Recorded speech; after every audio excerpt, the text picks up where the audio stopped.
여러분 안녕하십니까? 계속해서 대구 경북 소식 전해드립니다. 오늘 대구와 경북 지역은 대체로 흐린 가운데 곳에 따라 비가 내리고 있습니다.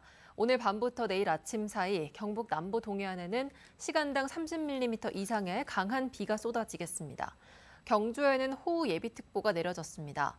돌풍과 천둥, 번개를 동반한 비는 내일 낮까지 이어지겠고 많은 곳은 100mm 넘게 내리겠습니다. 예상 강수량은 경북 남부 동해안 30에서 80mm, 대구와 그 밖의 경북은 10에서 60mm입니다.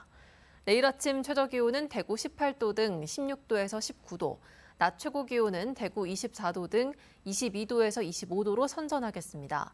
한편 오늘 오후 예정됐던 프로야구 플레이오프 2차전은 우천 취소됐습니다. 대구시가 지난주 행정안전부로부터 대구 경북 행정통합 중재안을 전달받고 내부 논의를 거쳐 중재안을 수용한다는 뜻을 행안부에 전달했다고 밝혔습니다. 경북도는 중재안을 전체적으로 긍정적으로 검토하기로 하고 다양한 의견을 수렴해 수용 여부를 결정하겠다고 밝혔습니다. 행안부 중재안은 시군과 자치구는 통합 후에도 종전 사무를 계속한다는 내용 등 6개 조항이 담겨 있는데 시도가 대립해온 통합 후 청사 활용에 대해서는 별도로 범위를 정하지 않는다는 내용도 들어 있습니다.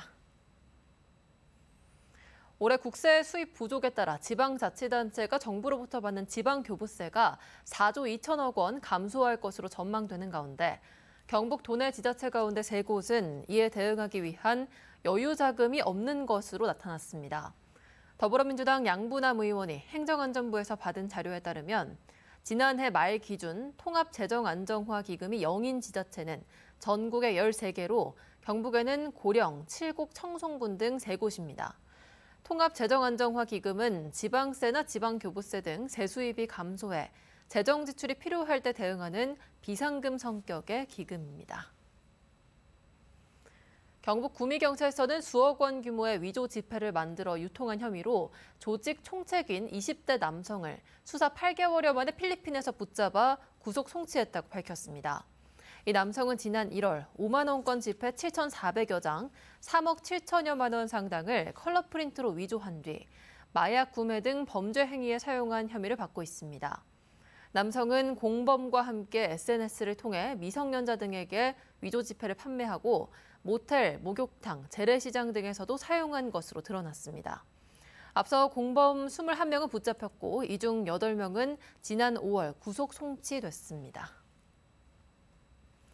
현금으로 임금을 지급하던 불법 체류 외국인 노동자에게 퇴직금을 지급해야 한다는 판결이 나왔습니다. 대한법률구조공단에 따르면 지난 8월 대구지법 영천시 법원은 인도네시아 국적의 불법 체류 노동자가 2019년 11월부터 지난해 4월까지 경북의 모 제조업체에서 일하고도 퇴직금을 받지 못했다며 제기한 임금 청구 소송에서 업체는 퇴직금 1,000여만 원을 지급하라고 판결했습니다.